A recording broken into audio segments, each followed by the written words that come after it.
민수기 27장 1절 14절. 오늘은 슬로브하세의 딸입니다. 슬로브하세의 딸. 민수기 27장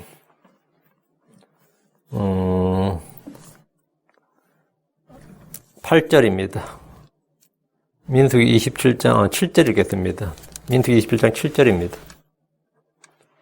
슬로브하세 딸들이 옳게 말하니 너는 반드시 그들의 아버지의 형제들 가운데서 그들의 상속재산의 소유를 주고 그들의 아버지의 상속재산이 그들에게 돌아가게 할지니라. 슬로브하세 딸들이 옳게 말하니 그 딸들에게 상속재산이 돌아가게 하라. 이렇게 그 슬로브하세 딸들에게 유업의 상속, 그 땅속 상속재산을 이제 주시는 장면입니다. 오늘 공부할 본문은 슬로브하세 딸들의 상속유업. 그런데 슬로브하세 딸들이 상속유업을 모세 앞에 나와서 모세와 엘리에셀 그리고 통치자들 앞에 나와서 공개적으로 요구를 했고 주의 해중성 맡겼어요. 그것을 주께서 받는 장면입니다. 이 본문은 성경이 고대의 신화나 설화나 전설이나 문학이나 뭐 이런 여러 가지 강민족들에 있는 그런 것들의 바탕을 둔 문서 편집이 아니라 주 하나님의 계시고 주의 말씀이라는 사실을 확실히 보여주는 증거입니다. 고대 어떤 문헌에도 어떤 뭐 설화나 어떤 신화에도 어떤 전설에 어떤 뭐에도 여자들이 이렇게 상속받는 건 없어요. 고대에. 한국의 여자들이 상속받는 게 얼마 안 됩니다. 1960년대도 안 됐어요. 70년대인가 80년대 그때 아마 민법 소송 냈어요. 딸들에게 똑같이 상속해달라고. 근데 이게 지금 BC 1500년이라고. BC 1500년경에 지금 여자들이 나가서 땅 내놓으라는 거예요. 우리 땅. 이거 우리 아들이 없으니까 우리한테 상속 달라는 거였어요. 이거는 뭐 당시 이집트니 뭐 갈대아니 어디에도 없던 거지. 전혀 어디에도 없던 거지. 이거 성경에만 나오는 이야기. 성경에만. 주전 1500년경에 여자들이 남자들과 동등한 상속을 공개적으로 요구하고 받아낸 일은 어느 사회에도 없던 일입니다. 어느 민족 어느 사회에도 없었던 일이에요. 이런 일은 오직 성경에만 기록되어 있고 하나님의 백성인 이스라엘에만 있는 법이었습니다. 이스라엘은 정말 놀라운 법이 있다. 그게 남자 아들이 없으면 딸들이 상속받아. 이게 지금 BC 1500년 이야기예요. 근대 봉건주의도 아니고 근대 자유주의 국가가 아니라 이 BC 1500년경에 이 법이 생겼다고. 그것도 성문법으로. 그러니까 주님은 여자들에 대한 상속법, 친족 상속에 관한 법을 제정해 주셨습니다. 오늘날 많은 사람들이 성경에 대해서 흔히 하는 오해 중에 하나. 이게 뭐냐면 성경은 너무 남녀차별적이다. 성경은 남성 우월주의를 조장하고 여성을 폄하 또는 비하한다는 말입니다. 크리스천들 중에도 성경에는 그런 면이 있다는 점을 수긍하고 좀 부정할 수 없다고 하는 이들이 꽤나 많이 있습니다. 사람을 계수할 때 여자들은 빼고 남자들만 세는 것이나 성막에서 근무할 사람들 중에서 여자가 없다는 것. 레이지파에서 여자들이 와서 성막에 근무하진 않잖아요. 제사장에서. 그거는 복지 차원이에요. 여자들은 양이나 소 못 줍니다. 양 잡고 소 잡고 그런 거 못해요. 그건 있을 수 없는 일이에요. 그래서 번제단위 올리고 이런 거 안 돼요. 여자들 당연히 안 되는 거고. 그래서 이게 하나님께서 차별 해서가 아닌데 어쨌든 안 나오니까 이 차별 아닌 게 아닌가 이런 거죠. 군대 갈 때도 마찬가지로 남자들 맞는 건데 힘든 일들이죠. 여자들 차별해서가 아니라 여자를 보호하기 위한 것들이에요. 전부 다. 그런데 이제 어쨌든 간에 제사장들도 그렇고 사도들도 그렇고 여자가 없다. 모두 남성 위주의 기록이다. 이렇게 말합니다. 광야의 오병이어 사건 때도 남자들의 수만 약 5,000명 이렇게 기록되어 있고요. 신약의 바울서 신서에 보면 디모데전서 2장 11절 12절에 여자는 전적으로 복종하며 조용히 배울지니라. 오직 나는 여자가 가르치거나 남자에게 권위를 행사하는 것을 허락하지 아니하노니 다만 조용할지니라. 이런 구절, 이런 말씀은 여권운동을 하는 페미니스트들, 여권운동을 하는 사람들에게나 뭐 성차별 반대하는 사람, 남녀평등 주창하는 이들에게는 아주 뭐 경로를 일으키는 격하게 분노하는 말씀입니다.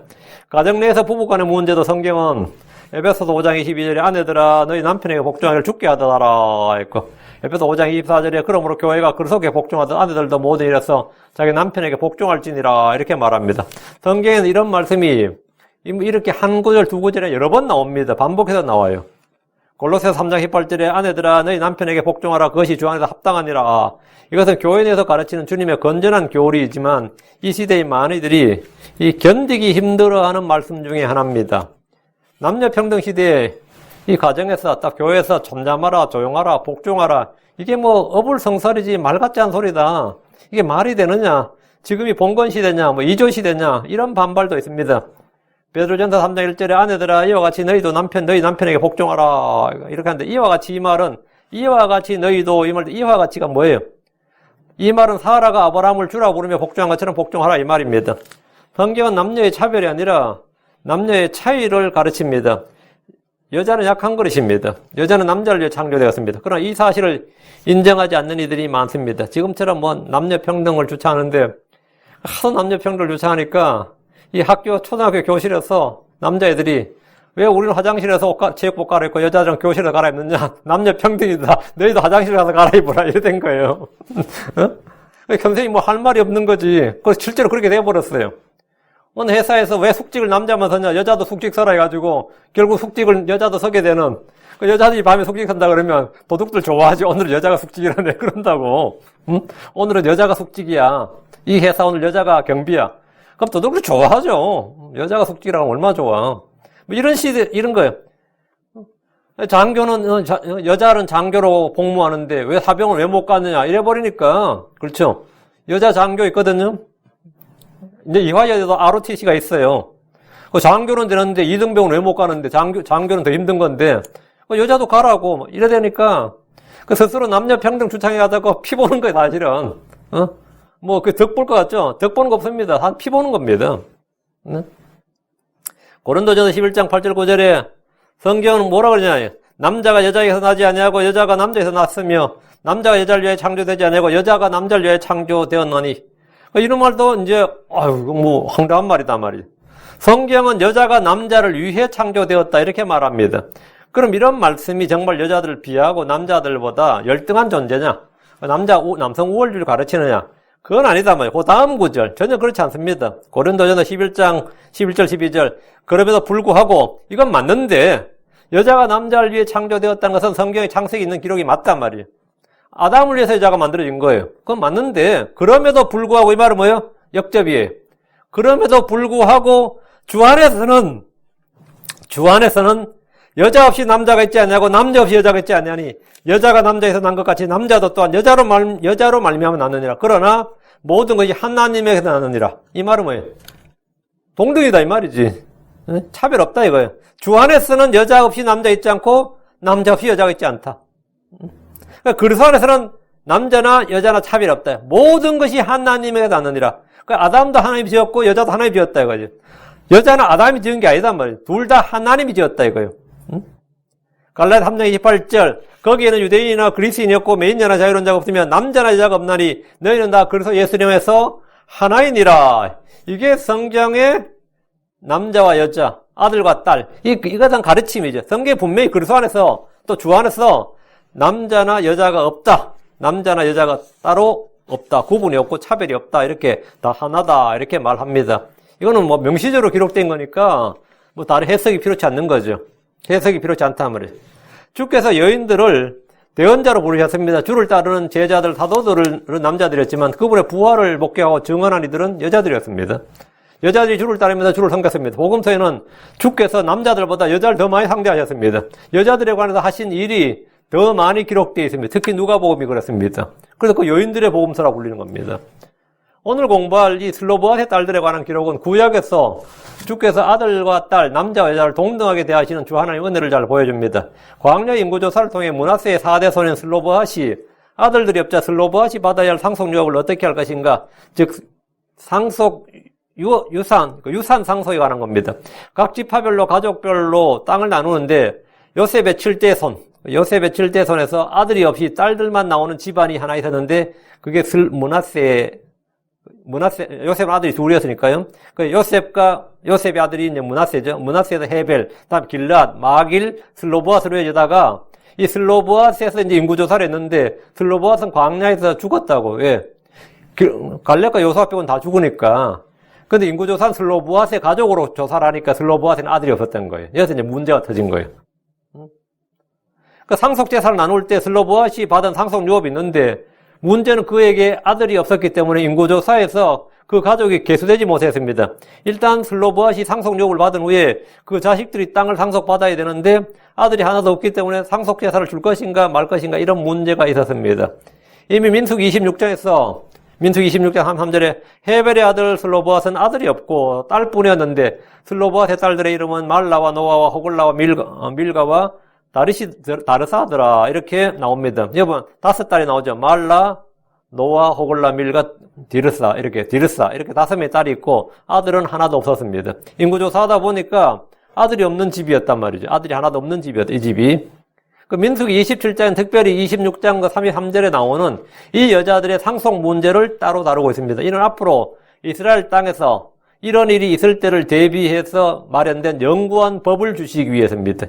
이제 성문법이 주어지는 거예요. 므낫세 지파가 땅을 받을 때 그들은 가족들의 수대로 땅을 나누는데 헤벨 족속이 땅을 받고 다시 그 땅을 자식들에게 나눕니다.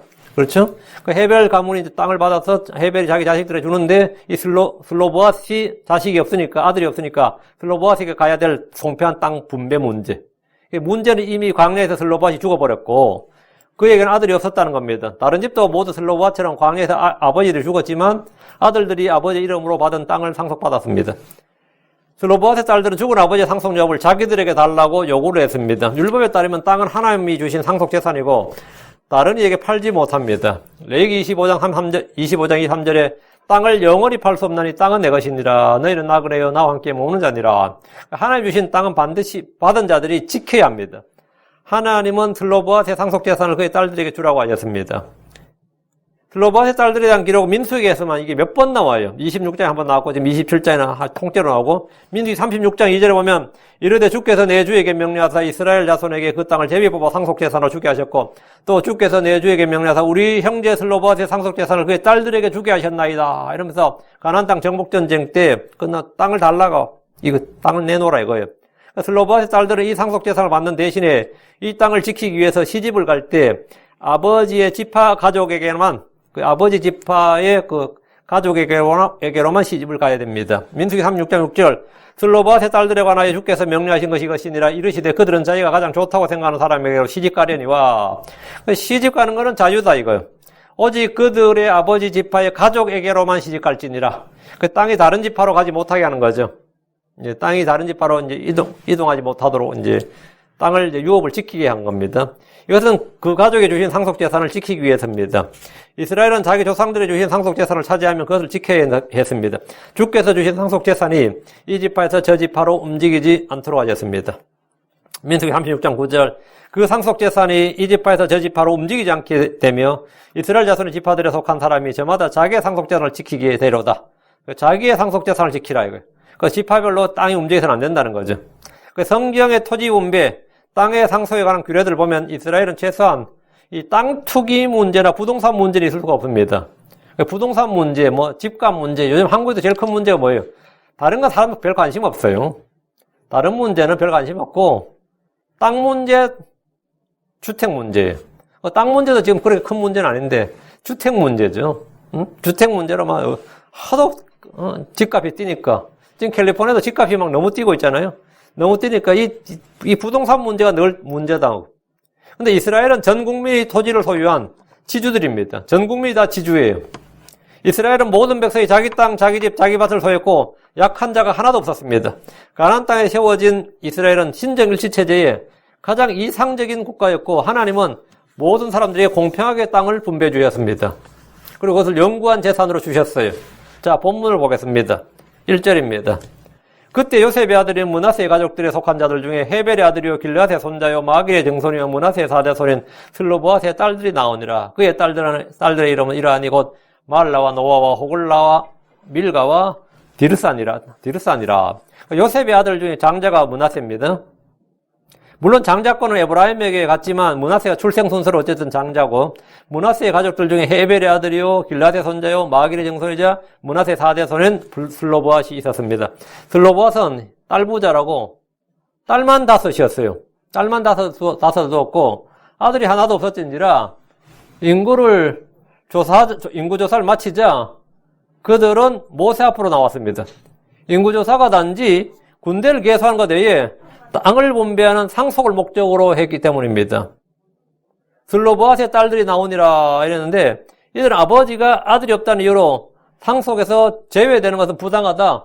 이 불공정하다는 걸 따지기 위해서 지금 나온 겁니다. 그의 딸들의 이름은 말라, 노아, 호글라, 밀가, 디르사였습니다. 이들은 자기들에게 상속 몫을 줄 것을 요구했습니다. 고대 사회에서 어느 민족이나 여자들이 받는 대우는 열악했습니다. 여러분, 지금 아프간의 제일 큰 문제가 뭐예요? 미국이 철수하고 나서 제일 큰 문제, 여자들 문제예요. 여자들하고 애들, 특히 여자들. 지금 이슬람 종교라는 거, 전통이라는 거, 그 사회가 어떤지 알겠죠? 이슬람은 가장 최근에 생겨진 종교입니다. 주전에 생겨진 종교가 아니라 주후 600년대에 생겨진 종교예요. 그러니까 근대 종교라고 사실 신생 종교나 다름없어요.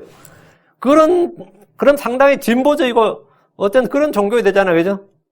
그런데도 그걸 보면 그 수준을 보면 어때요?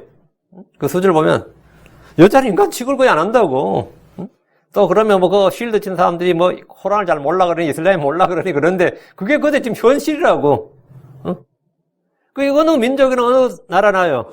그들이 갖고 있는 그 숭배의 대상 그리고 그들의 신관의 이상의 인간성 발전할 수 없습니다. 어떤 사람도 자기가 섬기고 경배하는 신에 대한 관념, 그 신에 대한 관점, 그 경배 대상에 대한 그 수준이 상으로 인간의 윤리나 도덕이 발전할 수는 없어요. 절대로. 그 수준이 뭐냐면 그 삶의 수준이 그걸 보여주는 거예요. 그 의식의 수준이. 그런데 이 성경은 말이죠.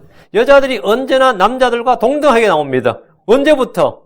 첫사람 아담의 아내 이브나 아브라함의 아내 사라나 이삭의 아내 리브가나 야곱의 아내 라헬이 여러분 그 가정에서 인간 이하의 대접을 받은 것으로 나오지 않습니다.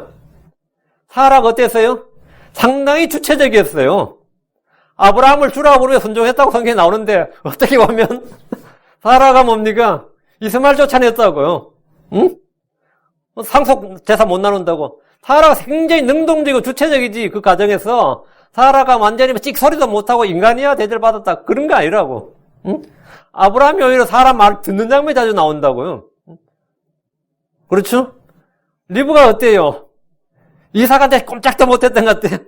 아들 바꿔치기 한 게 누구야? 리브가였어요. 야곱 멀리 보는 사람도 리브가였고, 리브가도 상당히 뭡니까?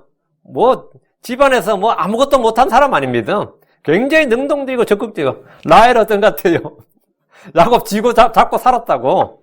라헬이 야곱 잡고 살았지, 전혀 오늘날 어떤 페미니스트를 못지않는 그런 사람들이었어요. 근데 성경 보면 대부분 다 여자들이 아주 인간 이하의 대접을 받거나 이런 예가 안 나와요. 그 고대, 근대 말고 고대에, 그 옛날 옛적에, 아브라함 BC 2000년 사람이에요. BC 2000년 전 사람이에요. 그런 사람이 말이에요. 그 성경 언제나 그런 식이라고. 그들은 남편에게 멸시를 받지도 않았고, 집안에서 중요한 결정할 때 아내로서 어머니로서 완전히 제외되거나 안 해요. 충분한 역할을 했고, 자기 주장을 했고, 자기 의견을 피력했고, 그걸 관철시키고 그랬습니다. 슬로바스의 딸들은 자기들이 여자라는 이유로 상속의 몫에서 제외되어도 아무 말도 못하고 막 끙끙하고 그런 게 아니라 모세 앞으로, 엘라살 앞으로 나왔어요. 응? 이 큰 교회 목사만 해도 그래요. 웬만한 자매들 말이죠. 목사님 앞에 가서 질문 잘 못해요. 어디 여자가 이런 분위기 있고, 장로교만 해도 말이죠. 청소는 시켜도 강단 청소는 못 시켜요. 예전에 우리도 강단 청소는 안 돼요. 강단에 어디 여자가 올라와 해가지고 제가 구원받던 교회가 그랬어요. 강단이 높았거든. 강단 청소는 여자가 아니에요. 집사님의 장로님이에요. 강단 청소는. 그 정도로 구분을 뒀다고. 거기 강단 올라가면 구약에 뭐가 있어요. 비슷한 영광 구절이. 뭘 보이면 안 된다 그래가지고. 하여튼 내가 별 이야기 다 했다 이랬는데, 근데 성경은 전혀 그렇지 않다고. 그들은 자기 몫을 주장하게 모세 앞으로 나왔는데, 모세가 그때 어떤 사람이었어요? 진짜 이스라엘 여수론의 왕이다고, 사실은. 그리고 이스라엘 지도자지. 근데 모세 앞에 탁 튀어나와가지고 지금 땅 내놓으라는 거지. 엄청난 이야기입니다. 2절. 그들이 회중의 성막 문 옆에서 모세와 제사장 엘르아살과 통치자들과 온 회중 앞에 서서 이르되, 슬로바스 딸들이 참 대단하지 않아요? 모세와 엘르아살과 통치자들과 온 회중 앞에 서서 이르되 말했다는 거예요. 공개적으로. 슬로바스의 딸들이 회중의 성막 문 옆에서 모세, 엘르아살과 통치자들과 온 회중 앞에 섰습니다. 아마 요즘 같으면 어느 버르장머리 없는 이런 말 들을지도 몰라요. 개통을 밟아서 말이지 차근차근 이야기하지 어디 자기들이 이렇게 나왔나 할 수도 있습니다. 이들은 유업의 상속에 대해서 묻고 답을 얻기 위해서 이 자리에 왔습니다. 지금 그들은 아버지 슬로보아스는 죽었고 이 자리에 없습니다. 아버지는 출애굽 1세대에 속한 자로서 광야에서 소멸했습니다. 딸들은 아버지가 아들이 없이 죽었기 때문에 자기들은 상속재산을 받을 수 없는지 모세와 엘르사알과 통치자들과 온 회중 앞으로 나와서 법적인 판결을 받고자 했습니다. 법적인 판결. 이 모세 앞에서 이 엘르사알한테 받은 이건 대법원 판결과 같은 거예요. 최종 판결이라고요. 3절 우리 아버지는 광야에서 죽었고 고라의 무리에 들어가 주를 대적하려고 함께 모인 자들의 무리에 들지 아니하고 자기 죄 가운데서 죽었으며 아들이 없었나이다. 이것도요. 슬로바스의 딸들 인구조사를 하면서 자기들의 아버지 슬로바스이 광야에서 죽었다는 사실을 말했는데 출애굽 1세대는 사실 갈렙과 요수아를 제외하고 다 죽었습니다. 문제는 슬로바스이 아들이 없이 죽었다는 것인데 그의 딸들 우리 아버지가 광야에서 죽었지만 고라의 무리에 들어가 주를 대적하고 함께 모인 자들의 무리에 들지 않았다. 고라의 반역 때까지 살아있었는데 그때 거기 동참한 죄인은 아니었다. 고라의 반역에 동참한 죄인이란 뭐죠? 죄인이라면 상속력을 받을 수 없을지 모른다. 거기에 대해서는 그렇다면 우리는 별 할 말이 없다. 이 말이죠. 이 말은 고라의 반역에 동참했다. 고라의 반역에 동참했다면 유업의 상속을 받지 못해도 우리가 뭐 별 이의를 제기하거나 할 말이 없지만 고라의 반역은 왜? 주를 대적하여 지금 큰 죄였고 이 죽음으로 아버지가 죽었다면 자기들이 아무런 상속을 받지 못할 것이라는 의미가 들어있습니다. 근데 우리 아버지 슬로보아스는 고라의 반역에 동참 안 했다고요. 그냥 자기 죄 가운데 죽었으며 있는데 자기 죄 가운데 죽었으며 이 말은 가데스 바네아에서 무리들이 주를 대적할 때 함께 불평했던 죄를 말합니다. 죄도 종류가 있고 크기가 있어요. 큰 죄가 있고 작은 죄가 있습니다. 죄가 하면 다 같은 죄지 아닙니다. 죄도 종류가 있고 모든 죄는 같은 죄로 하지만 성경에 보면 용서받지 못할 죄가 있고 성령 모독죄가 있고 사망에 이르는 죄가 있고 사망에 이르지 아니한 죄가 있고 더 큰 정죄를 받으리라 해서 주님께서 더 큰 정죄, 더 큰 정죄가 있고 이렇게 있어요. 상급도 마찬가지, 보상도 마찬가지죠. 더 큰 보상이 있고 그렇지 않은 것도 있고 그렇죠? 그 정죄도 마찬가지다. 죄도 마찬가지예요. 가데스 바네아에서 이스라엘은 갈렙과 요수아를 제외하고 모두 이 죄에 동참했고 자기 죄 가운데 죽었습니다. 주님은 이때 이 갈렙과 요수아를 제외하고 20세 이상 인구조사를 받은 그 무리들을 전원 사형에 처했습니다. 전원 사형에 처했는데 뭐 교수이나 뭐 투석형이나 뭐 차명이나 뭐 정기의자나 약물이나 이게 아니라 그냥 광야에 돌다 전부 다 죽는 그 전원 사형에서 전원 다 사형이 2차 인구조사 때 집행이 됐어요. 이미 다 집행된 게 보였죠. 2차 인구조사 때는 다 죽고 없더란 말이죠. 갈렙과 요수아 제외하고는. 그러니까 슬로바도 그렇게 그때 사형된 거지. 그때 하나님께서 언도에서 사형을 받은 것이고 2차 인구조사에서 1세대들은 모두 죽고 아무도 없었단 말이죠. 그러니까 슬로바만이 이 죄를 지었던 것이 아닙니다. 슬로바만 지었으면 할 말 없지만 다른 죽은 사람도 다 마찬가지로 다 상속받는단 말이죠. 다른 사람도 다 자기 죄 가운데 죽었고 그들은 상속 재산을 받는단 말이에요. 물론 그들은 죽었고 후손이 받는데 우리는 지금 슬로바시 아들이 없기 때문에 후손 없다고 우리 딸들은 후손 아니냐 이거예요. 딸들은 아버지가 왜 죽었는지 잘 알고 있습니다. 슬로보아스는 자기 죄 가운데 죽었습니다. 많은 사람들이 죄 가운데 태어나서 죄 가운데 걸으며 죄 가운데 죽습니다. 슬로보아만 그런 게 아니라 우리도 마찬가지입니다. 우리는 죄 가운데 되었습니다. 나의 어머니는 불법 가운데서 나를 잉태했습니다. 다윗이 엄마가 불법 가운데 다윗을 잉태했어요. 주 예수님께서만이 죄로부터 우리를 씻을 수 있습니다.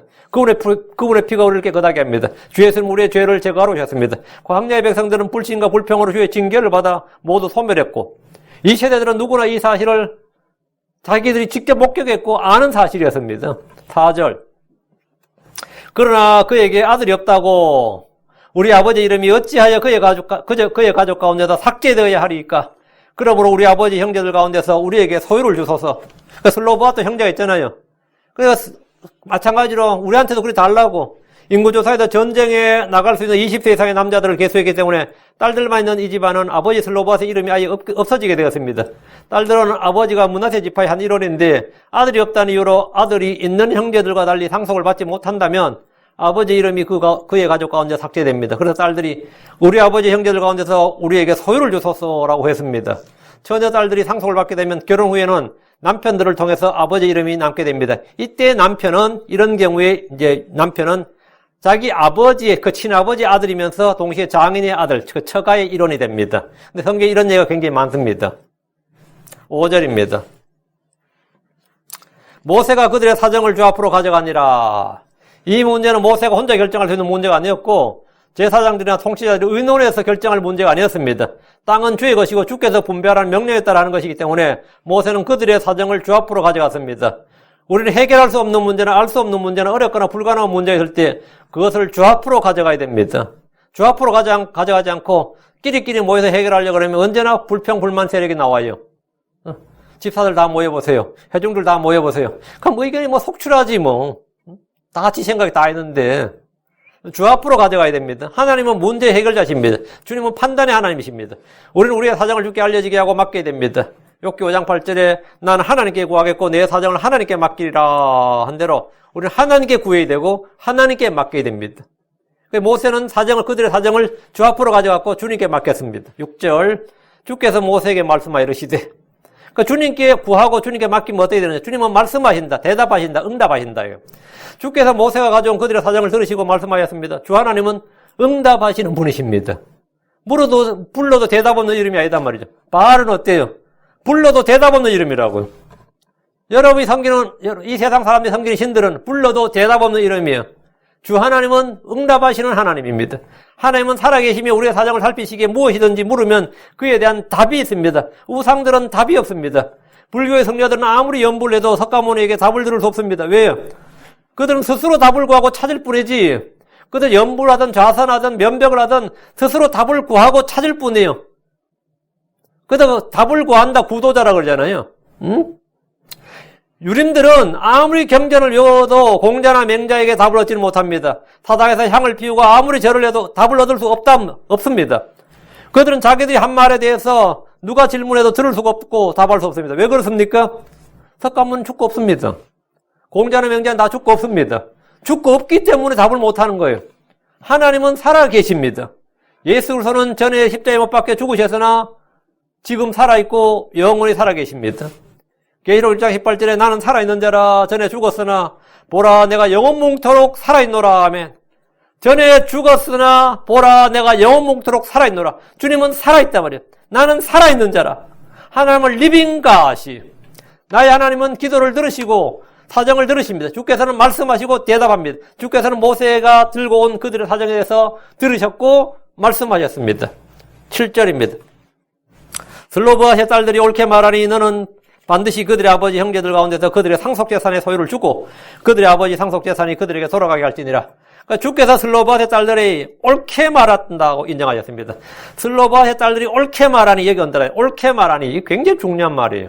옳게 말한다. 욥기 6장 25절에 바른 말들은 참으로 얼마나 위력이 있는가. 바른 말들, 옳은 말들, right words, 옳게 말한다. 옳은 말, 바른 말은 주님께서도 인정하십니다. 사람이 옳게 말하고 옳게 행동하고 옳게 대답하는 것에 대해서 주님은 무시하지 않습니다. 주께서 시몬에게 누가복음 7장 43절에 내가 옳게 판단하였도다 하셨고 어떤 율법사에게는 내가 옳게 대답하였도다 이것을 행하라 그리하면 내가 살리라. 옳게 주님께서 말씀 옳다. 사람들은 옳은 것보다 뭘 좋아하냐? 좋은 것. 옳은 대답입니다. 그러니까 참 좋은 대답입니다. 좋은 답변이시네요. 옳은 아이디어다가 좋은 아이디어네 이러지. 우리는 옳은한 말을 잘 안 씁니다. 대부분 다 좋은이란 말을 쓰죠. That's good idea 그러지. That's right idea 그러지 않죠. That's good question 그러지. Right question 이러진 않는다고. 응? Good answer 그러지. Right answer 그러지 않는다고요. 일반 언어 용법이 우리가 쓸 때 성경은 주님은 항상 right here, right. 옳은 대답, 옳은 판단, 옳은 말, 옳은 생각, 바른 생각. 응? 사람들은 옳은 것보다는 좋은 걸 찾습니다. 야, 참 좋게 보인다. 옳아 보인다가 아니라 좋게 보인다. 좋게 말한다. 좋게 여긴다. 좋게 생각한다. 온통 옳다보다는 좋은 걸 찾습니다. 옳은 것을 생각하고 옳은 것을 말하고 옳은 것을 행하고 옳은 길을 걷고 옳은 것과 그렇지 않는 것을 판단해야 됩니다. 누가복음 12장 51절에 참으로 또 어찌하여 너희 스스로 무엇이 옳은지 판단하지 아니하느냐? 우리는 무엇이 좋은지를 판단하죠. 무엇이 옳은지, 주님은 무엇이 옳은지 판단하지 않느냐? 옳은 것. 성도들 중에도 이 목사님한테 그래요. 참 오늘 좋은 말씀이었습니다. 좋은 설교였다. 굿 프리칭, 좋은 설교였다. 그런 분들은 많이 있지만 참 옳은 말씀이었습니다. 옳은 설교였다고 하느님 극히 적습니다. 옳은 말씀, 바른 설교. 참 오늘 옳게 대답하셨다. 옳게 말씀하셨다. 참, 옳은 것, 바른 것을 말씀하셨다. 이런 사람은 저도 20년 설교해도 거의 들어본 적이 없습니다.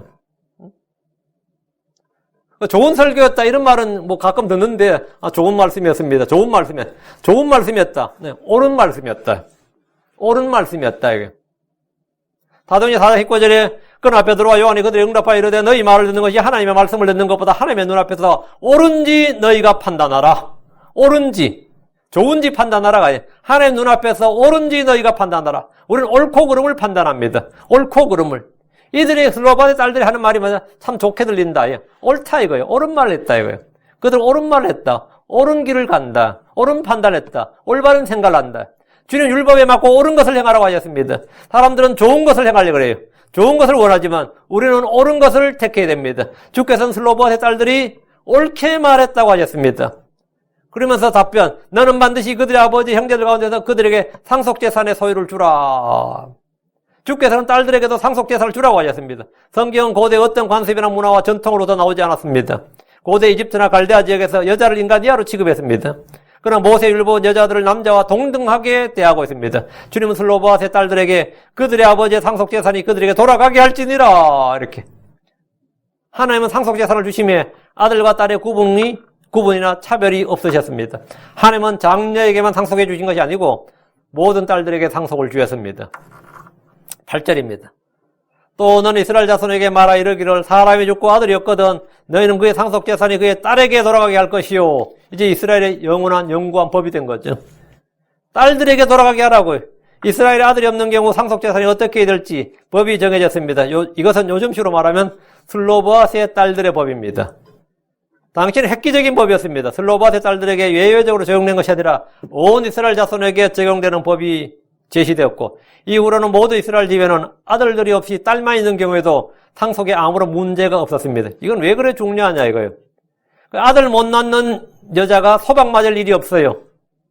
아들을 못 낳는다는 이유로 이 아들 못 낳아서 우리 가업을 이룰 수가 없구나. 우리 대를 이룰 수 없구나. 이런 유교 문화적 발상있죠. 이게 전혀 문제가 안 되는 거예요. 딸만 있어도 전혀 이스라엘은 딸만 있어도 전혀 문제 없다고요. 왜? 그대로 상속이 된다고. 그리고 가업을 잇는다고요. 이런 법이 이제 여기서 이제 성문법으로 다 기록되면서 남성 중심적인 고대 사회, 고대 유대 사회에서 아들을 낳지 못하는 여자들이나 딸들은 심히 고초를 겪었을, 이런 법이 없다면 심히 고초를 겪었을 텐데 이 법이 딱 제정됨으로써 그런 문제가 완전히 해결된 겁니다. 이것은 유교 사회에서 아들이 없어서 소박을 맞았던 우리의 이전 세대를 통해서도 쉽게 알 수 있습니다. 사람이 죽고 아들이 없어도 하나님은 딸들에게 상속재산이 돌아가게 하심으로써 그 집의 대가 끊기지 않도록 하셨고 아들을 못 낳는다는 이유로 여자가 이혼을 당하거나 소박을 쫓겨나거나 이런 일이 전혀 없도록 하신 거죠. 9절입니다. 그에게 딸도 없거든. 그럼 딸도 자식 못 낳으면 어떻게 되냐? 그에게 딸도 없거든. 너희는 그의 상속재산을 그의 형제에게 줄 것이며 아들은 고사하고 딸도 없는 무자식일 경우에는 그의 상속재산을 그의 형제에게 주도록 하셨습니다. 이것은 오늘날 대부분의 나라의 상속법의 기본입니다. 자식 없으면 형제들에게 가요. 10절, 그게 이제 순서가 차이가 나죠. 10절, 그에게 형제도 없거든. 너희는 그의 상속재산을 그의 아버지의 형제에게 줄 것이며 만약 그의 형제도 없다면 그의 상속재산은 그의 아버지의 형제에게 주라고 하십니다. 법정 상속의 우선순위를 정해주었습니다. 이로써 죽은 자들의 상속재산을 남들이 관심을 갖거나 다투지 못하도록 했습니다. 상속의 우선순위는 첫째 그의 아들, 둘째 그의 딸, 셋째 그의 형제, 넷째 그의 아버지 형제, 다섯째 그의 가까운 친족 순서대로 줍니다. 11절, 그의 아버지도 형제가 없거든 너희는 그의 상속재산을 그의 가족 중에서 그에게 가장 가까운 친족에게 주어 그가 그것을 소유하게 할지니라 하라. 그 주가 모세에게 명령한 대로 그것이 이스라엘 자손에게 판결의 법규가 되리라 하시니라. 이 미국 같은 경우에 이제 갑자기 사람이 죽었는데 자식이 없어요. 그럼 이 캘리포니아 법이나 이 주법의 대부분을 따면 가장 가까운 친족을 법원이 찾게 돼 있습니다. 몇 년 뒤에 찾는 경우도 있어요. 한국은 낼름 국고로 기속해요. 그리고 몇 년 뒤에 자기는 몰랐는데 먼 친척이라고 하면서 변호사가 찾아오네. 그래가지고 당신 유산이 이렇게 된다 해가지고 깜놀했다 이런 게 기사에 자주 나오거든요. 근데 죽은 지 당연히 찾는데 몇 년 걸렸어 이런 거예요. 계속 찾아요. 계속 찾는데 결국은 그까지 없는 걸로 하면 그때 이제 법정에서 판결해서 이제 국고로 귀속하죠. 그런데 가까운 친족에게 줘. 그 친족을 계속 찾아서 그럼 이제 다 드려야 됩니다. 예. 그 집에 그 패밀리 트리를 다 뒤져요. 그래서 찾아내가지고 보통 주죠. 여기 본문에 가장 가까운 친족에 주어 그것을 소유하게 할지니라. 주가 모세에게 명령한 대로 그것이 이스라엘 자손에게 판결의 법규가 되려 하시니라. 판결의 법규가 되려 앞으로 계속 이렇게 하라 이 말이에요. 그의 아버지도 형제가 없으면 그의 상속제사는 친족 중에서 가장 가까운 친족에 줍니다. 이것은 상속법으로 주께서 친히 정해주신 것이고 이후로 이스라엘 대대로 정해진 법입니다. 주가 모세에게 명령한 대로 그것이 이스라엘 자손에게 판결의 법규가 되리라 했는데 모세 율법은 하나님에 관한 것 외에 삶의 다양한 영역에서 이스라엘이 지켜야 할 법입니다. 이스라엘은 주께서 친히 왕이 되어서 다스리는 민족의 국가입니다. 그들에게 있는 법은 사람들이 합의로 만든 것이 아니라 주께서 친히 제정해 주신 것입니다. 12절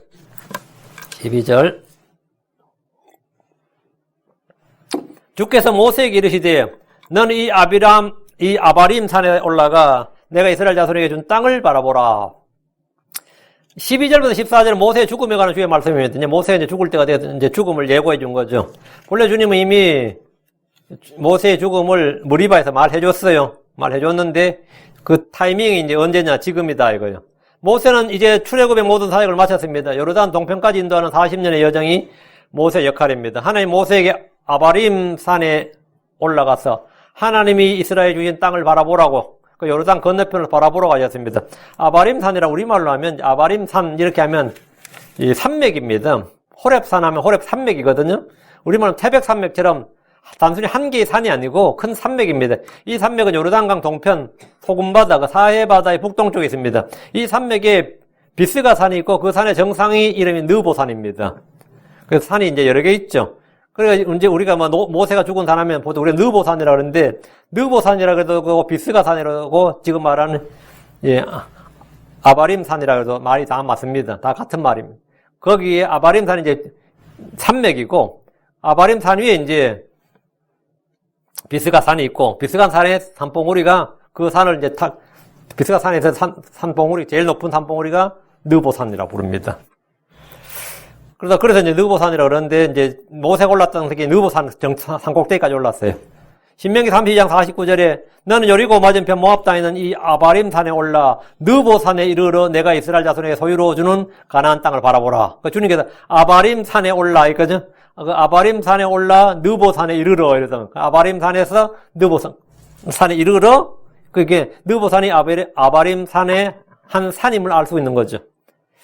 신명기 34장 1절에 모세가 모압 평야를 떠나 느보산에 올라가 여리고 맞은편 비스가의 꼭대기에 이르매 주께서 그에게 길앗 온 땅을 단까지 보여주시고 그 느보산에 올라가 비스가의 꼭대기에 이르고 비스가의 꼭대기에 이르러 이랬죠.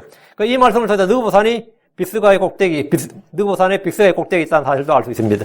이 산에 오르면 모압 평야를 거쳐서 가나안 땅에 모두 다 내려다 보였습니다.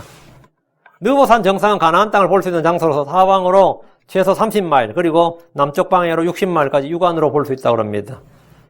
하나님 모세에게 상속유업의 땅을 보여주기만 할 뿐 그곳에 들어가지 못하도록 하셨습니다. 13절 그 땅을 본 뒤에는 내 형 아론이 거두어진 같이 너도 내 백성에게로 거두어지리라. 이제 이거 보면 끝나는 거예요. 이거 보면 죽는 거예요. 이거 보고 나면 이제 죽는다고. 그 땅을 본 뒤에는 내 형 아론이 거두어진 같이 너도 내 백성에게로 거두어지리라. 거두어지리라 이거 언더라요. 거두어지리라. 모세는 무리바의 사건으로 가나안 땅에 들어가지 못할 것이라는 주의 말씀 일찍이 들었습니다. 민수기 20장 12절에 주께서 모세와 아론에게 이르시되 너희가 나를 믿지 아니하고 이스라엘 자손의 눈에서 나를 거룩히 구별하지 아니하나니 그러므로 너희는 이 회중을 내가 그들의 준 땅으로 데리고 들어가지 못하리라 하시니라. 주님께서 이게 미리 말씀하셨어요. 모세는 이 산에서 가나안 땅을 본 뒤에 죽을 것이라는 사실을 이제 주님으로부터 직접 들었고 이제 이게 다 됐죠. 이거 보고 나면 죽는다고. 13절 내 형 아론이 거두어진 같이 너도 내 백성으로 거두어지리라. 죽음이 무엇인가에 대한 이 구약적 개념이에요. 구약 성도의 죽음은 뭐냐? 죽음이 뭐라고요? 내 백성으로 거두어지는 거라고. 잘 보세요. 출생은 뭐죠? 사람의 출생은 내 부모에게로 거두어지는 겁니다. 죽음은 뭐라고요? 내 조상에게로 거두어지는 거예요. 내가 출생을 통해서 이 땅에 나와서 우리 부모님, 내 부모 형제에게 길러지죠? 우리 집에 들어오잖아요. 이 세상 들어온 거잖아요. 그게 출생이고, 죽음은 뭐라고요? 내 조상에게로 거두어지는 거라고. 어느 게 좋은 것 같아요? 자전거. 출생과 죽음 중 어느 게 좋은 것 같아요? 출생이 좋은 것 같아요? 예. 내 백성에게 거두어지리라. 주께서 모세가 언제 어떻게 죽을지 말씀해 주셨는데, 내 백성에게 거두어지리라. 이 말씀은 죽음 후의 세계를 보여줍니다. 성도들은 죽음 후에 소멸되거나 사멸되는 것이 아닙니다. 그 소멸이나 사멸은 몸이에요. 혼이 아니고, 몸은 소멸되는 것만 흙으로 돌아가는 게 맞습니다. 사람은 출생을 통해서 이 세상에 들어오고, 죽음을 통해서 저 세상에 들어갑니다. 예. 출생을 통해서 육신의 부모 형제들에게 거두어지고, 죽음을 통해서 우리는 조상들에게로 거두어집니다. 죽음은 끝이 아닙니다. 이 땅에서 나의 백성이 있듯이 죽으면 거기도 나의 백성이 있습니다. 야곱은 죽을 때 창세기 49장 20절에서 창세기 49장 29절에 아들들 앞에서 나는 내 백성에게로 거두어지리니 이렇게 말했어요. 나 이제 물론 12아들 있고 야곱이 12아들 있고 손자도 보고 뭐 그 아들 손주까지 그 아들 밑에까지 봤죠. 야곱이 늙어서. 그거 재롱되는 거 보고 한 것도 좋지만 이제 내가 지금 죽었어. 살아서 아들 보고 손자 보고 증손주까지 본 것도 복이고 기쁨인데 내가 이제 죽어서 내가 속을 가서 내 백성에 거두어지리 해서 아버지 보고 할아버지 보고 그이 보면 좋아 안 좋아요? 안 좋아요. 끔찍해. 나는 내 백성에 거두어지리니 이랬다고. 야곱은 죽음을 통해서 요셉을 비롯한 자식들과는 이별이지만 아버지 이삭이나 아브라함과는 뭐다? 만남이지. 만남이라고요. 우리 이 땅에서 죽으면 육신의 형제들과 자식들, 친구들과는 이별이지만 먼저 믿었던 형제 자매들과는 만남의 시간입니다. 어느 게 더 좋습니까? 어느 게 더 좋아요?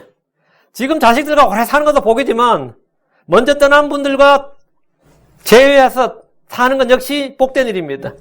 야곱이 이집트 땅에서 요셉과 그의 아들 손자들과 살면서 누린 복이나 즐거움보다 죽어서 이삭이나 아브라함이나 이전 조상들과 만나는 기쁨은 더 크고 좋은 것입니다.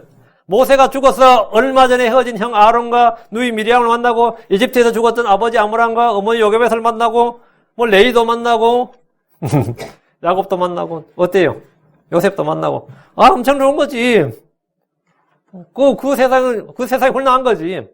주께서 아론에게 말씀하시길 민수기 20장 24절 26절 너희가 무리바의 물에서 내 말을 거역하였으므로 아론은 자기 백성에게로 거두어지리. 자기 백성에게로 거두어지리. 여기도 자기 백성이 있어. 자기 백성에게로 거두어지리. 그는 내가 이스라엘 자손에게 준 땅에 들어가지 못하리라. 26절 아론에게서 그의 의복들을 벗겨 그의 아들 엘라살에게 입히라. 아론은 거기서 죽어 자기 백성에게로 거두어지리라. 자기 백성에게로 거두어지리라. 구약 성도들은 죽으면 몸은 이 땅에 그의 혼은 아브라함의 품으로 갑니다. 그들은 그곳에서 주 예수님이 이 땅에 오셔서 구속 사역을 마치고 부활할 때까지 그곳에 거하게 됩니다. 이것을 자기 백성에게로 거두어지리라 이렇게 말합니다. 신약의 크리스천들은 자기 백성들에게로 거두어진다 이런 말 안 씁니다. 왜 안 해요? 크리스천들은 죽은 후에 셋째 하늘로 가서 거기서 주와 함께 거하기 때문입니다.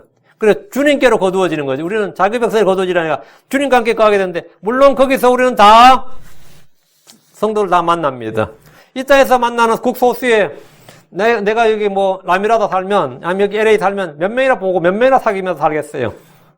내 생활 바운더리가 빤하잖아, 그죠? 교회 갔다 집에 왔다 일하고 뭐 거기서 그걸 다 죽는 거예요. 죽으면 뭐가 되는 거죠? 이거는 세상에 무한 합창이지. 이제는 몇 명이야 내가 기껏 봐야 살아서 손자 정도까지 보는 건 다지만 여기서 앞에서 몇백 대 앞에까지 보는데 아담까지 그냥 쫙 올라가서 이거는 뭐 이런 세상이 있는 줄 알았으면 진짜 하루빨리 죽었으면 좋을 뻔했구나 싶지. 여러분이 만약 진짜 오늘 죽어서 하늘로 가게 되면 주님 진작 좀 부르시지 않고 이런 좋은 데가 있었으면 진작 좀 부르시지 않고 이런 생각이 들 것 같아요? 안 들 것 같아요? 들 것 같죠? 그러니까 이 하늘을 한번 보고 내려온 사람, 그 사도 바울 같은 사람 말이에요. 이런 사도 바울이 깨어났을 때 여러분 어떤 생각이 들었을 것 같아요? 왜 돌아왔지? 그렇지 않겠어요? 셋째 하늘 낙원에서 있다가 여기 와서 육신에서 다시 깨어났을 때 한번 생각해봐요. 와, 절망스럽지, 정말. 응? 이거 뭐야, 이거 왜 거기서 왜 내가 내려왔냐고. 사도 요한도 마찬가지죠. 응? 셋째 하늘에 가서 거기서 봤다가 땅에 밥 못 쓰면 다시 유배지 그 살아있는 자기를 받을 때 그 느낌 절망감이 어떨 것 같아요? 응? 헐났지. 그래서 내가 이 몸을 떠나 주와 함께 있는 것이 훨씬 더 좋구나. 이게 그냥 크리스천들이 그냥 신앙 그걸로 하는 말이 아니라 문자 그대로 훨씬 더 나아요. 응? 그 모세가 이제 거두어지리니 내 백성들은 거두어진다 이거. 내 조상들이 거두어진다. 거기서 우리 조상들 다 만나고 우리 백성 다 만난다 이거예요. 다 만난다고. 그리고 인간관계도 훨씬 더 뭐죠? 세상 자체가 몇천 배 넓어지는 겁니다. 14절입니다.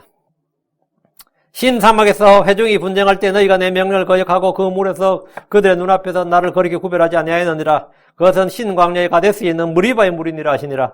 너희가 왜 죽는지, 왜 못 들어가는지 주님께 다시 한번 말씀해 주신 겁니다. 신 사막에서 회중이 분쟁할 때 이 말은 무리바의 광야의 반석에 물을 낼 때 모세가 반석을 2번이나 내려진 사건이고, 모세는 불평하는 백성들의 불평을 접하고 반석에 말하는 주의 말씀을 거역하고 2번이나 반석을 내리쳤습니다. 그때 또 했던 유명한 말 있죠. 내가 너희를 위해 물을 내라 했던 거 말이에요. 그 주님이 이를 그래서 신 사막에서 회중이 분쟁할 때 너희가 내 명령을 거역하고 말하라고 했는데 너희는 2번 내리셨다고. 그 명령을 거역한 거였죠. 하나님의 집에서 신실했던 모세, 땅의 모든 사람보다 더 온유하다는 평을 받은 모세가 백성들에게 분노하고 주의 명령을 거역했습니다. 이것이 육신의 한계입니다. 하나님의 마음에 맞는 사람이라는 평을 받았던 다윗이나 지혜의 대왕이란 말을 들었던 솔로몬도 역시 모두 육신의 한계를 잘 보여줬습니다. 우리가 늘 깨어 있어야 되는 이유입니다. 우리는 언제든지 실족할 수 있습니다. 내가 모세의 경지에 있든지 다윗의 경지에 있든지 솔로몬의 경지에 있든지 그런 은사를 받았든지 간에 언제든지 우리는 육신을 드러낼 수 있습니다. 모세가 이랬단 말이죠. 다윗도 여러분 너무 잘 알죠. 솔로몬은 우상 숭배자로 인생을 마감했죠. 우리가 늘 깨어 있어야 되는 것, 일어선 줄로 안즉 넘어질 줄 주의하라. 이거. 아무리 위대한 성도라도, 아무리 위대한 설교자든 목사든지 상관없이 어떤 사람이라도 언제든지 죄를 짓고 타락하고 실족할 수 있습니다. 14절에 그 물에서 그들의 눈앞에서 나를 거리게 구별하지 아니하였느니라. 이게 모세가 지금 지적받는 죄예요. 그 물에서 그들의 눈앞에서 나를 거리게 구별하지 아니하였느니라. 그 명령을 거역했고 주님을 거리게 구별하지 않았다.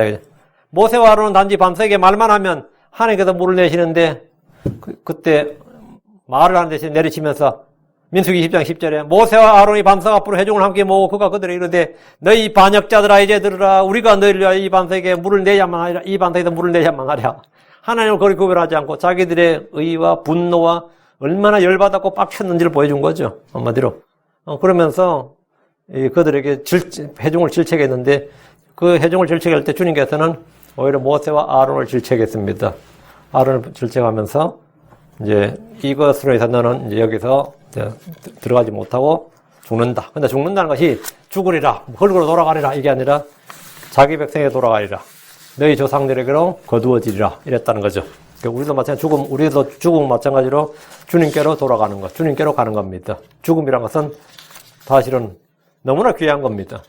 죽음이란 것은 우리가 너무나 이제 재앙적이고 절망적인 것이 아니라 성도들에게 죽음이란 것은 너무나 복된 것이고 좋은 거예요.